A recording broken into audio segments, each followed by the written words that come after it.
Alright, time now to move on to Game 2 of the tournament. Now, after winning the Game 1 so convincingly, I was really afraid that the tournament organisers would pit me up against a much tougher opponent, maybe a Chaos player or maybe some Demons, but instead they gave me yet another Orc and Goblin player. And taking a look at this particular guy's army, I knew that I would have an even easier time against this particular army than my opponent, my previous opponent, because this guy's chosen a very fluffy list per se. He's really gone with the spirit of the tournament and just picked a very nice army that really reflects what the tournament's all about. And unfortunately, I can't say the same about my own army. In fact, he made a few comments about it. My army just generally doesn't fit the spirit of the tournament, unfortunately, because I'm very limited by the number of models that I can actually field with Tomb Kings.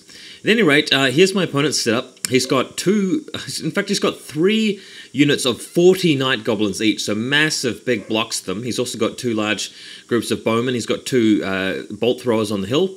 He's also got a whole bunch of Squig Riders, Hoppers, a couple of units of Spider Riders, you name it. He's also got 3 Trolls. And that's pretty much his whole army, and nothing completely over the top there. He's got a few Shamans, a couple of Shamans there, and a War Boss.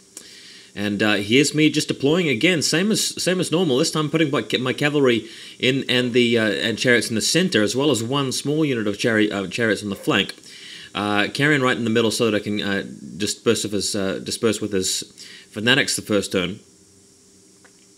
And 1 Scorpion on the flank, another Scorpion behind my main group, as well as just a group of melee on the right-hand side to protect my archers. And there we go. So just going to check the next photograph here. This gives you a better view of the left-hand side of my deployment. There's some hedges up in front of my my archers where I deploy my Hierophant, and they plan on just moving forward to make a bit of advantage. Take advantage of the cover, shall we say. And you can also see his Night Goblins on the side here. Going to the next picture, this is a much better detail shot of the chariots. Really starting to look good.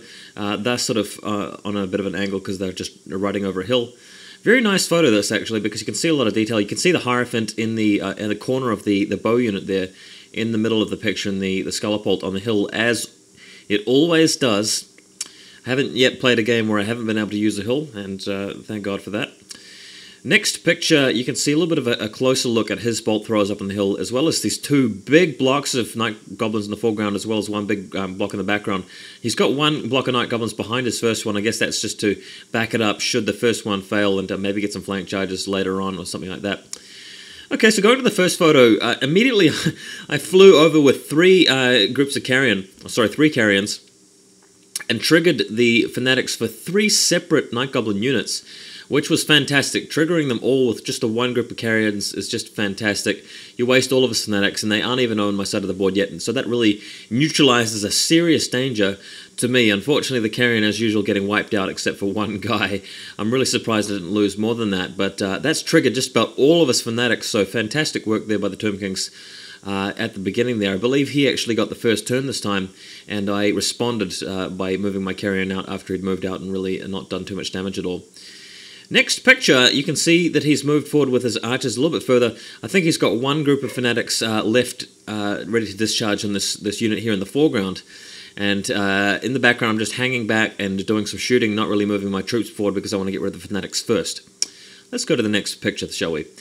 Look, you can see the Forest Goblin Spider Riders in the background there, just moving over towards a hill, and really just using these melee skeletons and the Scorpion to protect this flank. The Squigs don't really want to move anywhere near me because I've got a Scorpion and a group of skeleton warriors there ready to defend.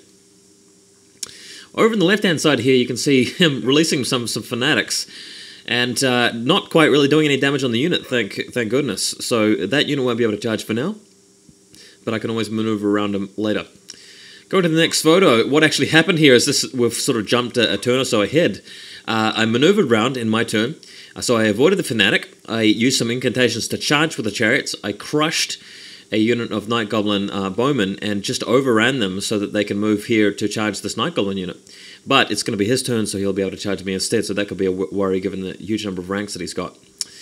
Taking a look over here, we've got a shot of the Forest Goblin Spider Riders just hanging out on the hill.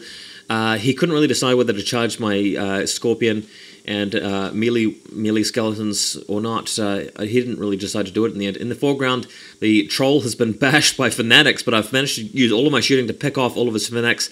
So that really clears the road for me to actually move forward with the main bulk of my army and actually engage his night goblins in combat. Next picture, here you can see what's really happening with the engagement. Great photo, this. Now what happened here is that I believe the cavalry and the chariots both charged the trolls, wiped the trolls out. The cavalry got an overrun into the night goblin unit on the left, and the chariots had to be blocked by the scorpion because the scorpion charged through, and the chariots couldn't make it with overrun.